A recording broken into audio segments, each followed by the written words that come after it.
ஜனவரி 13ஆம் தேதிக்கான ஜீவ ஊற்று வேத தியானம் சங்கீதம் 6 வசனம் 10. என் பகைஞர் எல்லாரும் வெட்கி மிகவும் கலங்கி போவார்கள், அவர்கள் பின்னாக திரும்பி சடிதியிலே வெட்கப்படுவார்கள் என்பதே.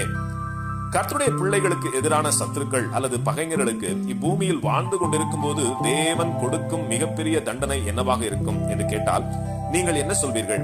ஒருவேளை நம்மில் அநேகர் என்ன சொல்வார்கள் என்றால், எங்கள் சத்துருக்களை அழிப்பதே கர்த்தர் அவர்களுக்கு கொடுக்கிற மிகப்பெரிய தண்டனையாக இருக்கும் என்றே சொல்லக்கூடும். ஆனால் தேவனுடைய பார்வையில் அது அப்படி அல்ல. தேவன் தம்முடையவர்களுக்கு எதிரான சத்துருக்களுக்கு வெட்கத்தை கொடுப்பதையே மிகப்பெரிய தண்டனையாக கருதுகிறார். சரி, தம்முடையவர்களின் சத்துருக்களுக்கு எப்படி வெட்கத்தை உண்டாக்குகிறார் என்பதையும் பார்க்கலாம்.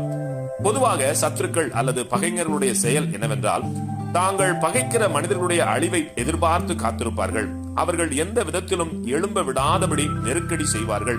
அனுதினமும் பலவிதமான நிந்தையான பேச்சுக்களையும் அவமானத்தை உண்டாக்கும் செயல்களையும் செய்து கொண்டே இருப்பார்கள். அவர்களுக்கு எதிராக மறைவான கண்ணிகளை வைத்துக் கொண்டே இருப்பார்கள். அவர்கள் வாழ்வில் ஜொலிப்பதற்கு வழியே இல்லை என்ற நிலையை உண்டாக்குவார்கள்.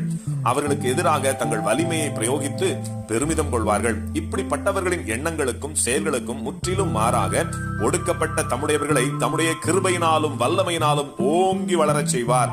அவருடைய வளர்ச்சி சாத்தியமே இல்லாத அசூர வளர்ச்சியாக இருக்கும். சத்துருக்களின் எல்லா தடைகளையும் தாண்டி தம்முடையவர்களை முன்னேற செய்வார். சத்துருக்களால் குழியில் தள்ளப்பட்டவர்களை கோபுரத்தில் ஏற்றி அமர செய்து அவர்கள் சத்துருக்களுக்கு முன்பாக அவர்கள் பெயரை பெருமைப்படுத்துவதே அவர்கள் சத்துருக்களுக்கு தேவன் கொடுக்கிற மிகப்பெரிய தண்டனை. இதையே சங்கீதம் 23:5 என் சத்துருக்களுக்கு முன்பாக நீர் எனக்கு ஒரு பந்தியை ஆயத்தப்படுத்தி என் தலையை எண்ணெயால் அபிஷேகம் பண்ணுகிறீர், என் பாத்திரம் நிரம்பி வழிகிறது என்று தாவீது உற்சாகமாய் கூறுகிறார். ஆம், எங்கே தம்முடையவர்கள் சத்துருக்களால் ஒடுக்கப்படுகிறார்களோ அங்கே தம்முடையவர்களை உயர்த்தி மேன்மைப்படுத்துவார். அது மற்றவர்களுக்கு ஆச்சரியமும் அதிசயமுமாக இருக்கும். ஆமேன். அல்லேலூயா.